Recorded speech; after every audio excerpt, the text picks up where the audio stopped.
Hello, welcome to another Becoming a Modern Man. We are playing Dredge, and this time we're running up against Hollow One. So let's get underway. This is our opening hand. So we've got Stomping Ground, Double Bloodghast, Instant Neonate, Faithless Looting, Life Alone, Stinkweed Imp. So yeah, it's a pretty solid hand. Probably want a second land, ideally, but otherwise this hand has got quite a lot of action. So fairly happy with it. Opponent cycles 2 Street Wraiths and casts a Hollow One, which is a nice start for them. Going to fetch land, which is good. So we can Faithless Looting, pitching. Oh, actually, yeah. So we could have Faithless Looted here, or we could place Neonate. I decided to go for the Neonate here because then we can prevent 4 points of damage, and we can get rid of the. And we can dredge the Stinkweed Imp, and then next turn we can lead with Faithless Looting, pitching these 2 Bloodghasts, and then getting them both back if we so desire, or we can pitch a Bloodghast and the Stinkweed Imp and dredge a little bit deeper depending on how things look. So we get to save ourselves 4 points of damage here, discard the Stinkweed Imp, bring it back. Unfortunately, the dredge isn't too successful. We find Conflagrate, but that's all we get put into our graveyard, which isn't great. Lootings, and then cast another Hollow One, which isn't great for us. We can draw a Copline Gorge. It'd be useful to have a third land, because we might want to cast this Stinkweed Imp just as a creature, because it will trade with a Hollow One. So that's certainly something we're considering here. Draw into a Neonate and another land, which is fine. I'm going to pitch the Bloodghasts here, play a land, and then we're going to be able to cast this Neonate as well. So that works out pretty nicely, and is again going to help us soak up a bit of this damage that's coming our way, potentially. That's a Tasiga,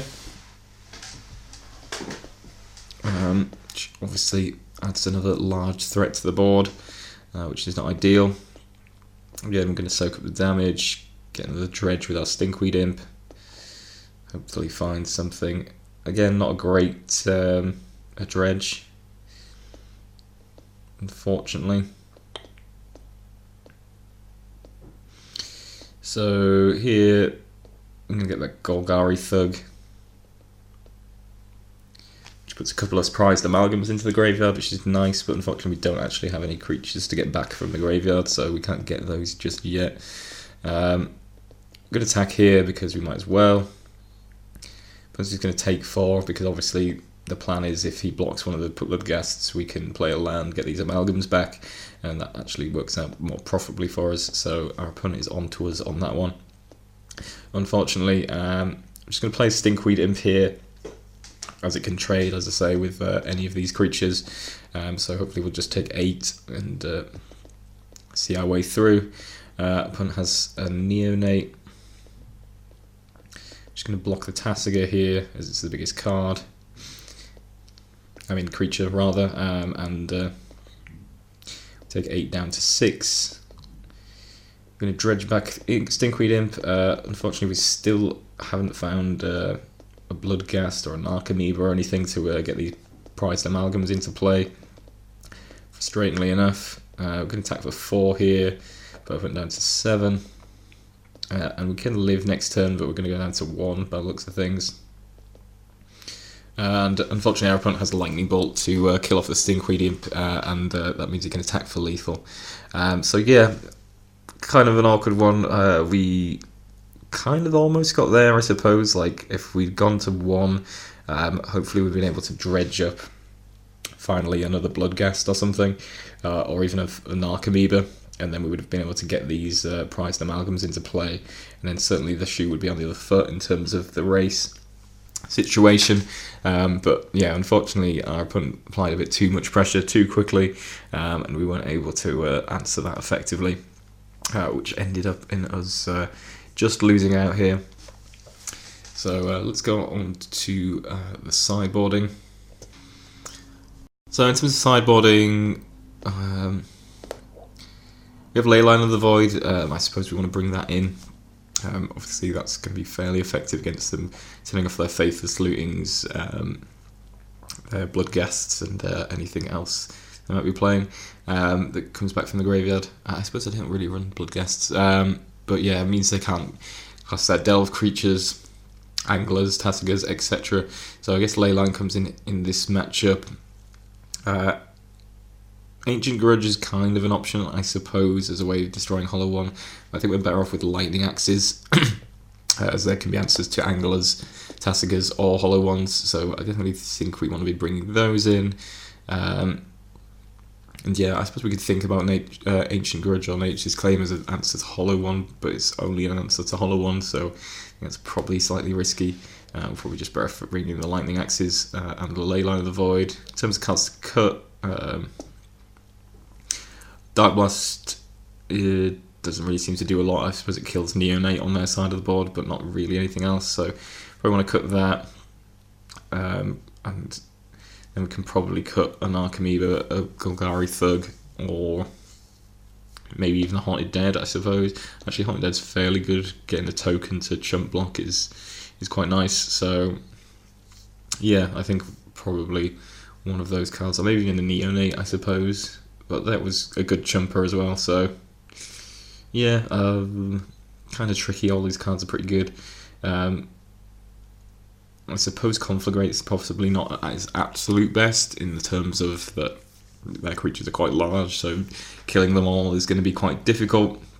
But so maybe we cut one of those, and then maybe a Narcomoeba or a Golgari Thug on the other side of things. Okay, so we're on game 2.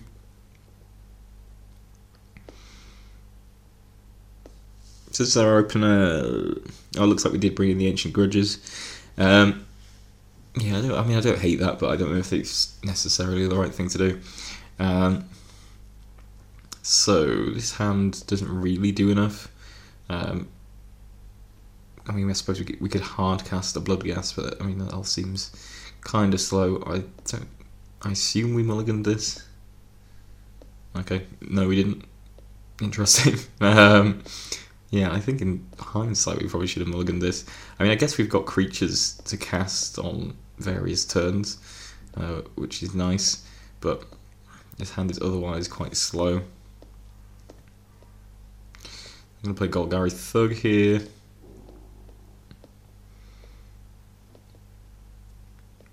I'm just going to cycle Collective Brutality. He's going to kill off the Thug, which I'm relatively happy about. And then he's going to take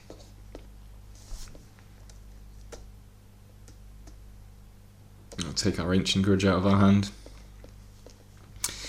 which is fine. We're going to get hit for 4 here. Flameblade Adept's got this Menace, so we can't block it easily, which is kind of annoying. We're going to just run out of Stinkweed Imp here. Pass the turn. Put a Lightning Bolt Stinkweed Imp, which is kind of interesting. And good for us. Attacks us for 1 down to 10. That's 2 Menace creatures, which is kind of irritating. We Dredge, get a Faithless Looting into the graveyard, which is handy. I guess we're probably just going to looting that back, and we get to dredge a couple of cards here. Find a Bloodghast, so we're going to pitch Bloodghast and Stinkweed Imp.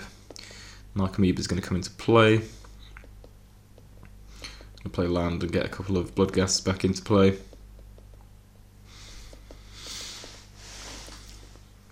Fatal pushes one of our Bloodghasts, which seems fine. Insolent Neonate gets sacked for another Neonate to come into play. Opponent could just attack there. I don't really understand why you wouldn't. So we dredge again. We find a Prize Amalgam and an Archimedes. So we're going to get those cards back, and we're certainly building up a board state, which is quite nice. Attack here for 3. We could have kept up back the Archimedes. So as it stands, we can only block one of his creatures. We're not overly concerned by the Neonate picking us for 1. And yeah, our opponent just concedes from here. Presumably kind of ran out of gas. We have ways to block the Flameblade Adept at this point. So things don't look great for our opponent. And yeah, we managed to win this one despite keeping a fairly sketchy hand. We managed to win through, and our opponent never really found their big threats, which obviously worked out nicely for us. Okay, so here we are with the decider, game 3. This sounds a little slow, but with Cathartic Reunion, I think we can probably keep this. And we can dredge back Loam at the very least. Opponent has nothing to play on turn 1, but then Faithless Lootings into double hollow ones, so obviously kept a hand that just needed an additional discard outlet. Yeah, so Faithless Looting into Cycle Street Wraith into double hollow one, which is pretty nasty. So we're going to have to get some action going here quickly. Going to drop Conflagrate and Life and Loam into the graveyard. Dredge back Loam, Dredge back Loam, Dredge back Stinkweed Imp. So we put a lot of cards into the graveyard. And not many lands, surprisingly enough.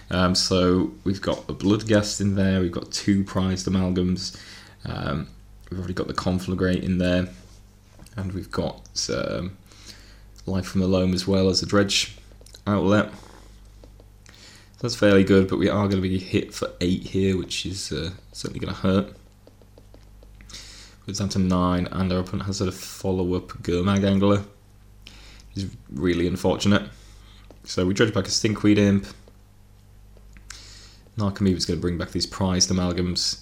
And here we can actually Conflagrate for 8, because we've got 8 cards in hand, and kill off both these hollow ones. So yeah, it's kind of really annoying that our opponent got that Angler, because he still has a threat. But certainly getting the Narcomoeba was nice there, because we have a way of chump blocking, at least for the turn before our prized amalgams come back in. Collective Brutality is taking out the Narcomoeba and draining us for 2, and then hits us for 5, down to 2. And then we, on our turn, dredge up Life from the Loam, play a land, get our Bloodghasts back.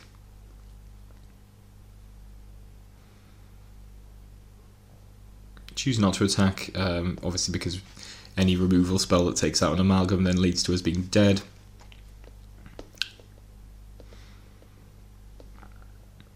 There's Goblin Law, which finds a little fetch land. No attacks. We get to dredge some more. Not finding anything particularly relevant. We get to attack with our Bloodghasts. Up and down to 15.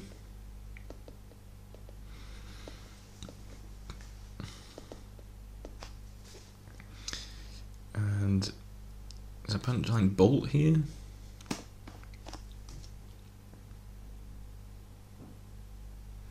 Not sure if the replay is going to work. We certainly lose this game. I think our opponent just had Lightning Bolt, just ended up drawing into Lightning Bolt, which killed us off, unfortunately. We certainly were on the comeback trail, but down at 2, and yeah, unfortunately, our opponent was able to finish it off there. So yeah, this is kind of an interesting matchup. Both decks have kind of got the same game plan, as it were. They're both Faithless Looting decks, and they're both sort of based around powering out a large amount of power very early on in a sort of fairly illegitimate way. So they're very similarly minded. I don't really know who has the advantage. Certainly we can go wide a lot better, and are probably better at defense than they are. But obviously they've got bigger power creatures, and they can hit a whole lot harder. So it's kind of a tricky one. Certainly Conflagrate did a whole lot of work in this particular matchup. We managed to kill 2 hollow ones, but unfortunately our opponent just had too much power and had hit us for too much damage at that point. But yeah, kind of difficult to say who favours. I think Stinkweed Imp is actually also very good in this matchup, just because you can block and trade with one of their large creatures and just do that repeatedly, which probably makes it a problem for them. So difficult to say who's favoured necessarily. I think we might be slightly favoured in this matchup, given that we can just cast Stinkweed Imps and have a repeated blocker, and also like build up our own board state, which works out quite nicely.